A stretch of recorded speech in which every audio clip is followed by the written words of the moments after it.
صباح الفل يا زميلي واحلى مسا عليك. النهارده معانا زبون طرش جدا، معانا مستر رامي. مستر رامي مش شخص عادي، مستر رامي بيمثل طاقة الخير والشر اللي جوه كل واحد فينا. فكان لازم نديله هزه من عندنا عشان نثبت له على موقف ونعرف هو معانا ولا معاهم. وانت معانا ولا مع الناس التانيين؟ انا معاكم، بقول لك معاكم، احنا الناس التانيين. طبعا انت مش فاهم حاجه، هتفهم دلوقتي. بس قبل ما ندخل الفيديو عاوزك تدوس لايك وسبسكرايب وتعمل فولو لاكونت الانستجرام وبيج الفيسبوك، وهتلاقي كل ده في الديسكريبشن. وما تنساش تصلي على اشرف الخلق سيدنا رسول الله صلى الله عليه وسلم. ويلا بينا. لو قلت لي انا ببص على ايه ليكي مني جمله ساخنه حالا. ايه ده؟ بتبص على لا بلاش سفله معايا. كلك فرحي قلبي، يسلم عمرك ويسعد قلبك.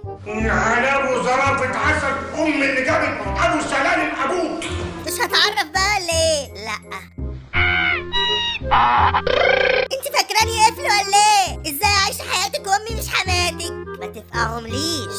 طيب يا سيدي شكرا كفايه. طيب يا رورو انا اعرفك بنفسي. لا رورو مين يا عم انت؟ اظبط كده امال. انا مش عم، انا مستر رامي، مدرس تربيه رياضيه ومجال صناعي، مدرس العاب يعني. لا اسمها تربيه رياضيه. حضرتك مجنون؟ طيب وعاوز ايه مني يا بتاع الالعاب انت؟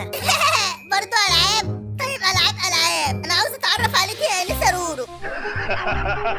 ماشي يا شكرا، اتفضل. ليه؟ هو اللي بيتعرف ليه؟ يعني انت شايف انه من الطبيعي اللي في سنك يتعرف على اللي في سني؟ طبيعي ده يعني؟ ايه اللي في سني دي؟ هو انا عندي 80 سنه، ما تقلقيش بقى انا اتعرف بكل احترام، انا شخص محترم وخلوق جدا. هو نهار شمال من اول النهار، نهار شمال. العلاقه مع واحد زيك تبقى طبيعيه؟ اعتقد عندك حاجه و40 سنه او حاجه و50 كمان، عيب عليك، انا المفروض قد بنتك. انا مش اي حد، انا مستر رامي. انا مش فاهم.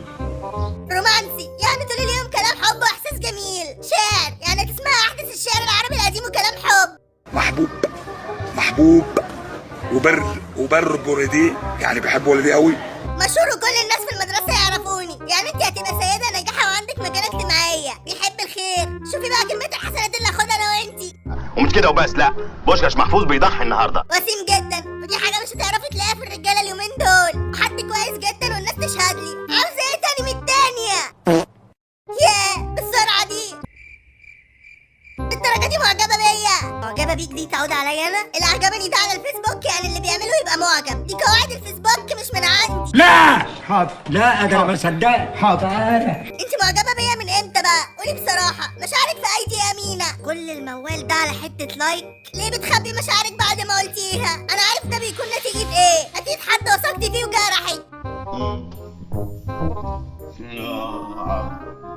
حبيتي من كل قلبك لكن هو خانك، ما بيقدرش النعمه ولا بيفهم. انا عارف احساسك لانك جرحت قبل كده.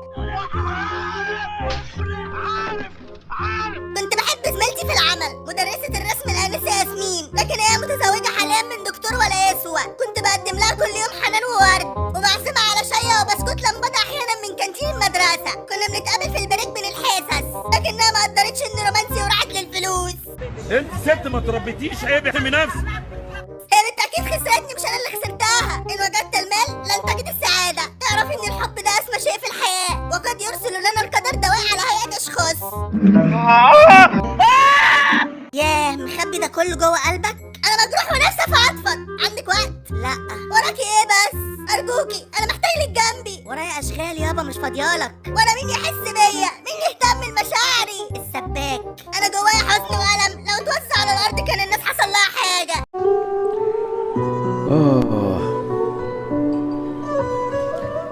مش عارف، انا ماليش مزاج اشتمك صراحه. قريب هتسمعي خبري هما بينادوا عليا في المسجد للصلاه عليا. دي شكلها فرجت يا معلم، يا رب وقف الحال.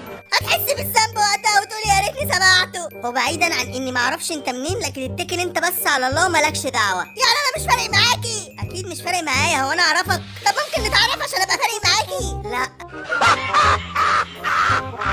طب وكده؟ ايه ده ما تثبتنيش بالصور دي. شايفه ايه في عيوني؟ يا ترى عيوني بيقولوا لك ايه؟ يا ترى مالك يا جدع انت ممحون كده ليه؟ لك القرف بيئه. انت بتتكلمي كده ليه يا مارا؟ مش عيب عليك تبقى في السن ده ولسه ممحون؟ لما شفتك يا انسه مريم ما بقتش عارف في ايه. طرت اتلخبطت واتلختنت. دي بشر زينا ولا ملاك؟ معقول في حد جميل كده؟ رجعت فيا روح الشباب والتقوى والحيوان والنشاط. انا عملت كل ده؟ انت عملت اكتر من كده فيا. انت ما تعرفيش مشاعري عامله ازاي بسببك دلوقتي. انا فارس بلا جواد، انسه مريم انا بحبك. مش عارف ليه كل ما اشوفك بتلخبط، قلبي بيضايق بسرعه، بفضل مبرقلك، ايدي بتترعش. انت واقع كده ليه يا جدع؟ انت عاوز ايه مني؟ ارغي. انا نفسي نبقى اصدقاء نتكلم كل يوم كل ساعه كل دقيقه. يا عم استرجل شويه بقى. طب على فكره انت بتجرحيني لما بتقولي لي الكلام ده. انا من بره بان راجل لكن من جوايا حساسه قوي. نفسي تحبيني تعشقيني تدوبي فيا. انا جوايا فنان. يا عم قلت لك روح بقى. يا عم انت راجل كبير، في ايه مالك؟ خليك خشن كده. انت نايم كده ليه؟ حساس ايه وفنان ايه؟ مالك كبرت وخبت كده ليه يابا؟ انا كنت كده فعلا، لكن لما شفت صورتك حبيتك من كل قلبي. يعني انت بتحبيني عشان صورتي مش عشان شخصيتي؟ لا يا مريم، انا اخر حاجه افكر فيها الجمال. اول حاجه شدتني ليكي شخصيتك. نقوم نحضن بعض على الجملتين دول والنبي. طب وانت شفت شخصيتي فين؟ اكيد واحده بالجمال ده لازم يبقى شخصيتها جميله. يبقى انت بتحبيني عشان صورتي؟ لا، علشان شخصيتك مش جمالك. علشان شخصيتي مش جمالي ازاي؟ يبقى انت شايفني مش حلوه. مش قصدي كده خالص، انا قصدي عشان شخصيتك وجمالك. انت ايه حكايتك؟ ايه حكايتك؟ قول لي ايه حكايتك؟ سلام. في ايه بس؟ انت زعلتي مني ولا ايه؟ سلام، مالك بس؟ ليه زعلتي مني؟ مش منك. امال زعلانه من ايه؟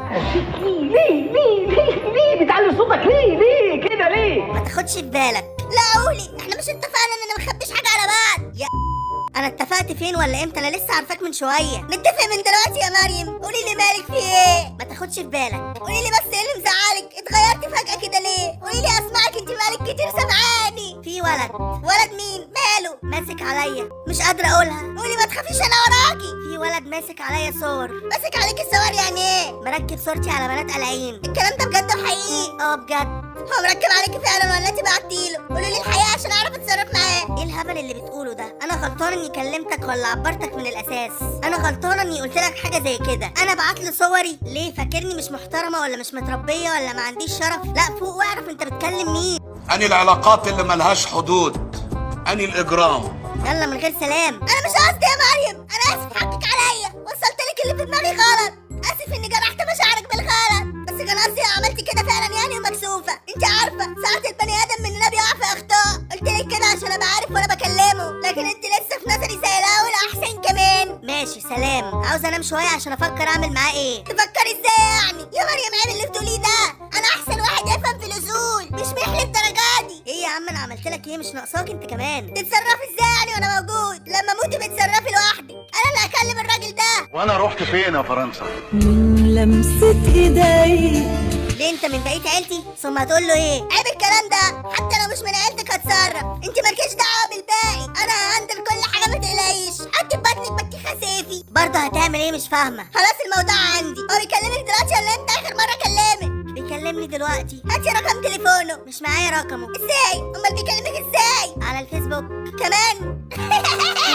ده يوم مش معدي. انا هجيب كل تفصيله عنه النهارده، كل بياناته هتكون عندي اليوم. صديقي استاذ محروس مدرس الحاسب الآلي هيتصرف في الموضوع ده، ما تقلقيش. هو بيفهم قوي في الهاردوير تبع الكمبيوترات، خبير جدا في الشغل ده. هاردوير ايه يا عم؟ بقول لك ماسك عليا صور تقول لي هاردوير. انت عارف اصلا يعني ايه هاردوير ولا انت مصطبح ولا ايه؟ انا ما بقتش فاهم حاجه. روح يابا الله يحنن عليك، سيبني افكر هعمل ايه في الحوار اللي انا فيه ده. للمره الثانيه بقولها لك يا مريم، عيب كده. هاجي اكلمه واشوف النتائج. الرجاله دي مش بتيجي غير بالزعيق. انا عارف الصنف ده كويس جدا. انت كل شويه تقول لي الرجاله. قال هو انت نوع تالت ولا ايه؟ انت مريب بصراحه، لكن مضطر اقبل مساعدتك. انا هدخلك معاه في جروب وربنا يستر. يا ويله من اللي احسن له مني. اما نشوف. هو ده بابا يا احمد. باباكي معانا هنا في الجروب كمان. ابويا مين اللي معانا؟ الله يخرب بيتك. جايبه لي واحد يمثل ان ابوك عشان يجيب لك حقك وكده. انت يوم امك اسود يا مريم. اسمع يا بتاعي، انت كلامك يبقى معايا انا مش معاها هي. انت فاكر مفيش رجاله وراها ولا ايه؟ يا تكري. انا هعمل منك بطاطس سوري النهارده. وده اللهبل اللي جايباه عشان يوقفني يعني؟ ده انا هعمل لك حمله اعلانيه امول فيها الصور ومقاطع الفيديوهات اللي ركبتها لك كلها. يا لهوي منك لله يا رامي، جيت تكحلها عمتها. انت يا كلب انت. انا معايا صورتك سكرين شوتس على الموبايل واطلع بيها على مباحث الامن يا عم واعمل فيك بلاغ. امسح الصور بلا ده احسن لك، والا اطلع على مباحث الامن يا عم واخرب بيتك. اعلى مفخلك اركبه. يعني انت مش خايف يعني؟ صبرني يا رب. بيقول لك اعلى مفخلك اركبه، كده هيبقى خايف ازاي؟ لبست في حيط انا عارفه. صبرني يا رب. انت مالكش اخوات بنات تخاف عليهم؟ انت تعرف انها يتيمه الام والاب؟ انت تعرف عقابك ايه؟ دي يتيمه. يتيمة ايه؟ انا اعرف ابوها وامها دول عايشين وصحتهم بهم. انا هنزل لك منشور عندي افتحك فيه يا كلب. خلصه. ولسه عامل لك تعليق على منشور عندك وهقول للناس عندك انه بيركب صور سافله على بنات الناس. ما انا جالي مسج ساعتها انك عملت كومنت ومسحته. كل ما تعمل كومنت همسحه فضيلك انا عادي. انت ما عندكش اخوات بنات؟ لا. لو عندك ترضاها لاختك. لا بصراحه. امال ازاي ركبت الصور دي عليها؟ بعمل كده عشان ما عنديش اخوات بنات، لما يبقى عندي بحس بالذنب. انت ابن كلب. لحظة طيب عشان الغلط ده انا هنزل صورك يا مريم واستحملي بقى عشان جبت المعلم ده هزقني. منك لله يا رامي، الله ياخدك. ليه كده؟ انا عملت ايه؟ انا جاي اساعدك. الاول كان عاوز فلوس ولو اعطيت له الفلوس هيمسح الصور، لكن دلوقتي هينزل الصور بسببك. منك لله، كان يوم اسود يوم ما شفت فيه خلقتك يا رامي. اسمع ياض، ارمي قشر بياضك على بلاطه. يعني ايه؟ مريم لو فاهمه هو بيقول لي ترجمي عشان مش مجمع. كان نفسي بس انا كمان مش فاهمه، وعامل لي فيها الصايع يعني قتل اللي في بطنك. انا عاوز 1000 جنيه عشان امسح الصور. 1000 جنيه ياض اللي انت عاوزهم؟ انت مجنون ولا ايه؟ انت منين؟ ليه؟ قول انت منين لو انت راجل. لا مش هقول. كمان مش راجل. خايف تقول انت منين عشان لو عرفت اجيلك اكسر لك عظمك. اكيد خايف ومش هقول انا منين. وده اول درس علمهولك يا مريم، ان دول اكبر مما تتصوري. يا عم اقعد بقى الله يرضى عنك، هو ده وقت دروس؟ بقول لك هينزل صور انت احول ولا ايه؟ امسح الصور يلا. انت مال امك؟ مال امك انت؟ لا. بقول لك امسحها لو انت راجل. لا. يعني انت مش راجل؟ راجل. طب امسح الصور. مين اللقطه اللي انت جايباها ده يا مريم؟ وعشان خاطر عيونه اخليهم 1000 بدل 1500. كان سبتي السودا يانا ياما، الله يخرب بيتك يا رامي. كان يوم اسود يوم ما شفت سحنتك، جيت تكحلها. بص انا معايا 200 جنيهات في جيبي دلوقتي، خدهم وامسح الصور. قلت ايه؟ 1000 جنيه ونص 1000 مش هتاخد. مش هيوافق يا رامي، ايه اللي بتقوله ده؟ قلت ايه؟ طب زود 100 كمان. مش هزود 100 كمان. طيب يا جلد انا موافق، هات كارت ب 200. ده هيكلف اكتر من 200، مش هينفع. بره عني. هحولهم لك رصيد. لا خفيف مش هديك رقم انا، هات كارت ب 200. بس هتمسح الصور. همسحها. احلف. يا عم انا اعطيتك كلمه خف بقى، مش حالف انا. يبقى بتكذب. سلام. يا عم اسمع كلامه هيفضحني، الله يخرب بيتك. ده فضح صاحبتي قبل كده، احمد ده ما بيهزرش. رايح اجيب الكارت. انت عاوز كارت زيرو كام؟ اي حاجه معاه ال4 خطوط. ماشي يا جبان. 2 hours later. جبت الكارت، سلم واستلم. ايه سلم واستلم ده؟ واحنا تجار مخدرات؟ بطل عتها على الصبح واكتب الرقم بتاع الشحن وخلصني يا عم. ايه ده الكارت مشحون؟ انت بتضحك عليا يا راجل يا انت تعملهم عليا ولا ايه؟ انا اطلع النهارده، انا لسه شاري الكارت دلوقتي. الكارت لسه طلع قدامي من المكنه سخن. انا اسفه، انا اللي شحنته. كنت محتاجه اكلم ماما عشان تتصرف لي في فلوس. انا اسفه. ما دي مش اصول برضه يا مريم، انا مصدقت احل معاه. تقومي واخده الكارت وتاخدي كارت زي ده ليه؟ كان يكفيك كارت 10. انا اسفه، انا هرد لك الكارت. الفكره اني مش مستوعبه كلامكم خالص ولا مصدقه ان متركب لي صور. انا مصدومه، ولما شفت الكارت شحنته وانا مش في وعي، وكلمت ماما وهي هتجيلي دلوقتي وما فوقتش غير وانتوا بتتخانقوا على مين اخد الكارت. انا اسفه، دي حركه لا اراديه مني. انا هرد لك الكارت ما تقلقش. فداك 1000 كارت. امسح الصور بقى يا احمد، انت شكلك راجل جدع. انا مش جدع. يعني انت تشتري الكارت عشان تخلصها من الفضيحه تقوم هي شحناه؟ طب تصدقني هفضح امك النهارده. يا لهوي يا لهوي يا لهوي يا لهوي يا لهوي. حرام عليك، شحنت الكارت عشان اتصرف لك في فلوس، مش قصدي حاجه. يا لهوي يا لهوي يا لهوي. بره عني يا شمال، الراجل كان هيخلصك وانت اللي جنيتي على نفسك. خلاص يا انت بلاش سفاله. انت ماما الكارت يعني؟ انا كنت فاكرك راجل جدع. لو ماما الكارت اجيب لك كارت تاني، لكن انا ركنت على راجل جدع مش مامو كارت شحن. عيب يا ابو حميد. انا مامي كارت شحن عادي. انت اوسخ كلب شفته في حياتي. ده انت اوحش واحد شفته. انا طلع انت اوحش واحد شفته عينيا. اروح اجيب لك كارت شحن تاني. اخلص بدل ما افضحها. رايح اهو. اهدى بقى شويه، اهدى شويه. مستني.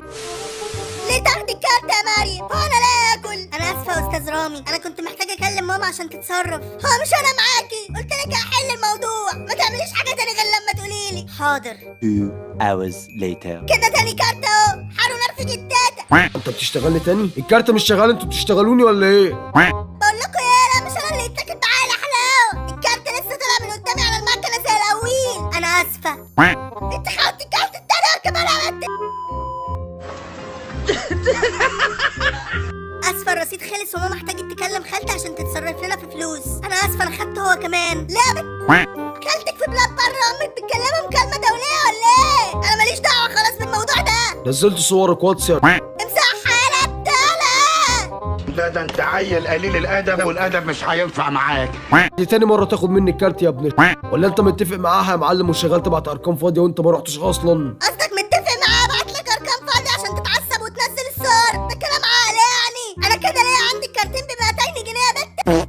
هدفع لك تمن الكارتين. حاضر. وانا عاوز منك 2000 جنيه دلوقتي، اتصرفي فيهم والا هنزل الصور. اجيب لك منين؟ حرام عليك، وانا يتيمة الاب. بره عني. انا ما كنتش اعرف يا مريم، خلاص انا مقام ابوكي. انا هعيط من الموقف اللي انا فيه. انت ما تفكرنيش محترم يا ابني. انا مافيا مافيا مافيا. اعيط واجرح النني. انا خاطر، انا مدرس تربيه رياضيه لكن بلعب في حديد المدرسه، ليا نفوذ اكبر من بابلو سكوبارو، الصور تتمسح بدل ما اطلع ده انت يومك اسود. يا مستر انا هشردها لك واخلي الشعب كله يفك على صورها. هات انت بس اخرك معايا. لو جبت اخر الكون كله هيزعل. انا كنت عسكري في الجيش قبل كده، تعرف كده ولا لا؟ وبعرف استخدم السلاح ازاي. هتعمل ايه بالسلاح يعني؟ هعرف مكانك واجيلك اديلك طلقتين في نص دماغك وخلصت الحكايه على كده. بالسهوله دي؟ عادي، طلقتين كمان عليهم لو حابب اكسترا طلقات. وقف في دفنتك كمان، هنا مات. انا بشاور على قلبي دلوقتي. ايه كنتوا فاكرين انكم بتكشفوني التاني؟ انا صحيت. طب يا معلم انا ابويا محامي عقر ومفهمني اتصرف ازاي في الحالات اللي زي دي. انا خدت سكرينات واروح اقدم فيك بلاغ في مباحث الانترنت. انت بتهددني وعاوز تطخني بام وطخ بالمسدس. واخدت تسجيل شاشه بيثبت ان ده الاكونت بتاعك فعلا وفيه الفيديوهات وانت بتكلم الاطفال في المدرسه وانت متصور مع المدرسين زمايلك. طب والبنت اللي انت مركب صور عليها دي مش قضيه؟ همسح الصور في مقابل انها تسكت وكده ما فاضلش غيرك يا مستر. شوف بقى تهديد بالقتل. انا بخوفك بس مش اكتر، اكيد مش هعمل كده يعني. جبار. وبقول لهم كده هناك بكره هقدم فيك بلاغ يا مستر. انا ما كنتش قصدي اقول لك كده، انا عاوز احلها ودي. متاسف يا انثى الاسد. انا بحترم القانون جدا، ما كانش قصدي اقول لك حاجه. امسح الصور دي بنت غلبانه. هات 4 عواميد وامسحها. لا مش هدفع حاجه تانية. خلاص هنزل صورها ولو راجل يثبت عليها حاجه، غير كده هطلع ابلغ عنك يا انثى الاسد انك عاوز تخلص عليها بسلاح ناري. وصبح بقى. طيب انا كمان اعمل لك محضر كشف وساب عشان انت شتمتني. ليك حق ترفع قضيه بس لو كنت ما شتمتنيش، لكن انت شتمتني زي ما انا شتمتك. انا خدت سكرينات بكل حاجه. انا عاوز احلها وانت يا ابو حميد. متاسف يا انثى الاسد. انا اسف ما كانش قصدي، انا بس اتعصبت عشان البنت الغلبانه دي. ارجوك امسح الصور. 500 جنيه وامسح الصور ومش هعمل فيك محضر. طب ده حلال ولا حرام؟ حاضر ابقى اسال شيخ في الحوار ده. انا دفعت قرب ال 600 جنيه في الجرود. هي اللي خدتهم مش انا، دي مش مشكلتي. انا مش معايا فلوس دلوقتي، لما ابقى احول لك الفلوس. لو ما رضيتنيش هطلع بكره الصبح على الاسم انا وبابا. طب خليهم 200. 500. خليهم 300. 500 قلت لك. خليهم 400 يا استاذ احمد، مش فارقه معاك حاجه، دي اخر فلوس في جيبي. انا اسف ليك يا استاذ احمد، عشان خاطري خليهم 400. انا كده صارف قرب ال1000 النهارده. خلاص ماشي ما جاتش على عمود. بس تاخدهم وما تكلمهاش تاني، انا اقول لها مسح الصور وعد. اعطيتك كلمتي وهنفذ لما تدفع. احول لك كروت ولا رصيد؟ بقالي كتير ما خدتش رصيد. حاول ب 400 على الرقم ده، قدامك ربع ساعه والرصيد يكون عندي. هنزل احول يا ابو حميد. عنب. 15 minutes later. تمام الرصيد وصل. امسح الصور بقى، اعتبرها زي اختك يا ابني. احنا داخلين الدنيا دي فاضيين وطالعين فاضيين. مش محتاجه حاجه يعني. البني ادم ده عمله مش حاجه تانية، ما تقدمش فيها بلاغ. انت زعلان مني؟ لا كله اتحل، الصور اتمسحت وفسيتك من دماغي. سلام. ربنا يوفقك، انت شخص جميل.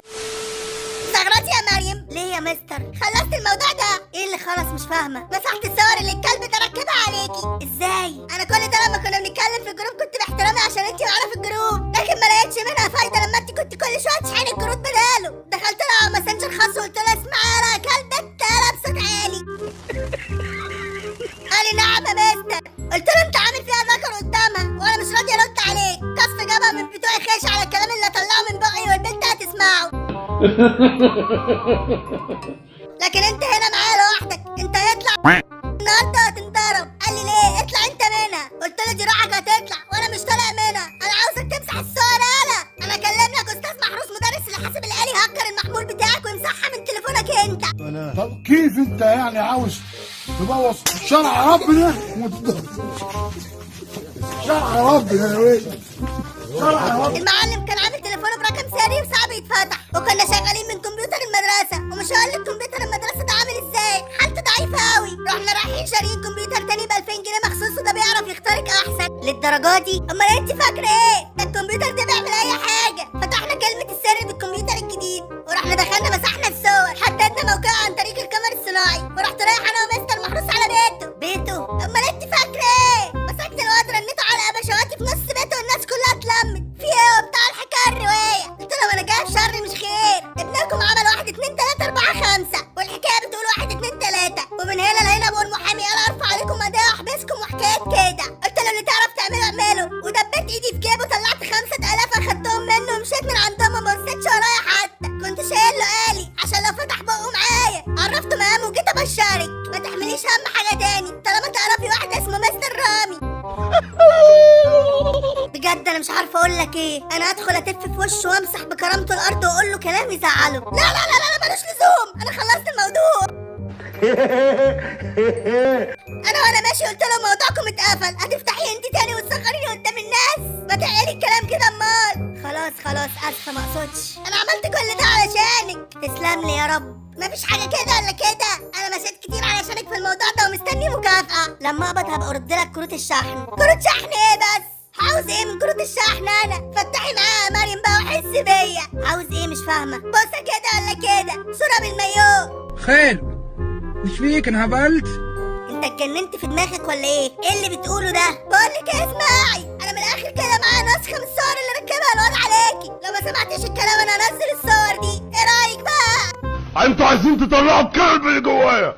انت كل ده طمعان فيا وفي جسمي؟ ما تعملش حاجه لله ابدا. اظهر يا بيه اظهر يا بيه. ما ترغيش كتير واسمعي كلامي الطيب احسن لك. طيب وانا ما سمعتش كلامك هتعمل ايه؟ هخلي مستر محروس يخترقك انت كمان وانزل صورك على النت واكتب رقمك واخلي كله يتصل بيكي. قلت ايه يا لولو؟ انا مش هتصور. طيب ما تتصوريش، انا عاوزه اقابلك وامسح الصور. تقابلني ليه؟ هديكي بوسه والصوره تتمسح قدامك، هي مره واحده بس. حرام عليك، مش هلمسك، يا دوب بستان وتحسيسه بس.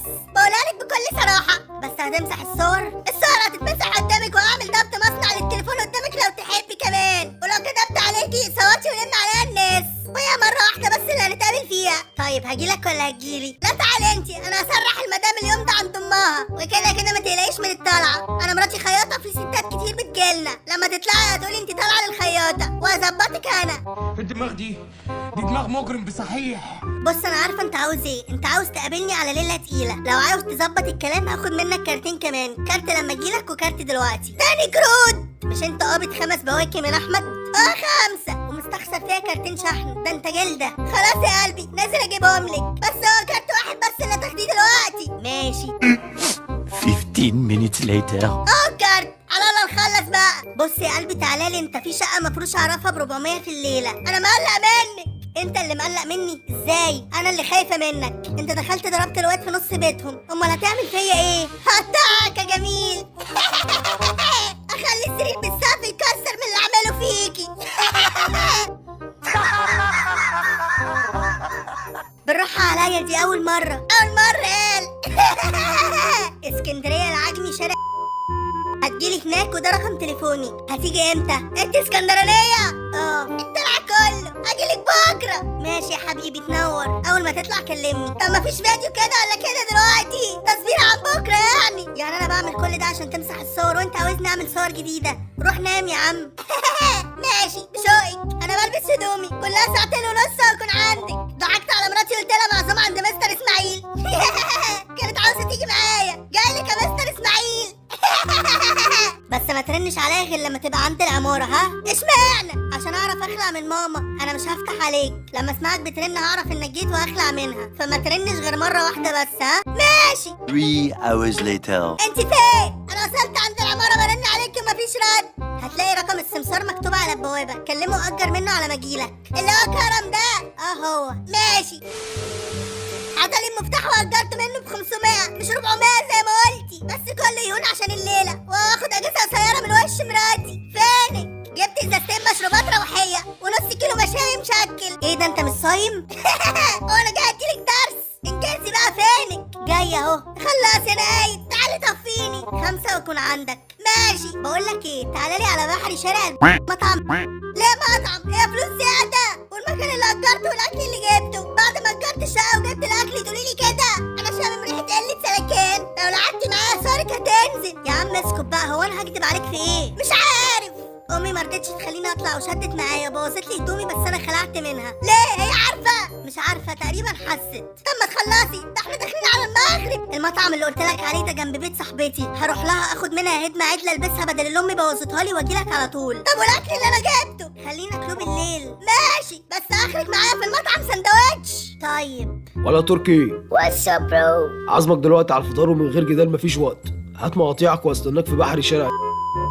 يا عم ماشي، بس اعمل حسابك ان احنا 4. يا عم لو الف تعالى بس دلوقتي عشان نفطروا لقمه حلوه سوا. ها موجود. هاتوا هو العيال، اصل راجل طيب وغلبان. منت الا منت واكون عندك. السلامه، ربنا يكتر من امثالك. احلى مسا. انت فين؟ ما تجيش على المطعم دلوقتي. ليه في ايه؟ ده انا داخله عليك. هفهمك بعدين. امال افطر فين؟ كلي باكو بسكوت لحد ما اجيلك. طب فهمني في ايه بس. كلي اي حاجه لحد ما اجيلك. تعالي على الشقه قبل اليوم ما يخلص. في ايه؟ ايه اللي حصل؟ انا عليا طار من واحد. ابويا الحاج دفن ابو حي وخلص عليه. هم بيدوروا عليا من وقتها. لقيته معايا في المطعم وخفت عليكي. طلع لي تبانجه 7 مللي. اخدتها منه بايده مسكت دماغه بايدي التانيه. مسحت بجلابيته الارض. علم اتلمت من تحت الارض معرفش حضره منين. قلت له ما انا هسلمه في المباحث. سلمته ولسه جاي دلوقتي. روحي على الشقه يلا خلينا نخلص. يا جدع قول كلام تاني غير ده. ليه؟ يعني السحله دي ما بتفكركش بحاجه؟ فطار مثلا؟ ايه ده؟ انت مكسوف تقول اننا طبينا عليك وكلنا كل واحد جوز حمام على حسابك؟ انا مش فاهم حاجه. انا مريم اللي انت بتكلمها من الصبح. مريم ايه؟ انا كل ده كنت بشتغلك كده واخد منك 3 كروت ب 200 و400 جنيه رصيد و5 جواز حمام ورز مكسرات وسلطات ليا انا والرجاله. يعني ايه؟ مفيش مريم؟ امال مسكت صور عليها ازاي؟ مفيش مريم ومفيش صور وبسلم لي على مستر محروس. يا ابني انا مش مروح من اسكندريه غير لما اقتلك بايدي. والمره دي بجد خلي ابوك يبقى يرفع قضيه قتل عليا. انا مش هسيبك يا ابني. مش مستر رامي اللي يتكل على قفاه. انا رايحه اعمل محضر خطف وفديه دلوقتي. هخطفك النهارده. اخلي كل مصر تتكلم عنك. شفت محمد عادل ونيره اللي الواد موتها؟ انا هعمل فيك زيها. ده كان اطلع بره بيتك 5 دقايق. قول لي انت منين الاول يا ابني.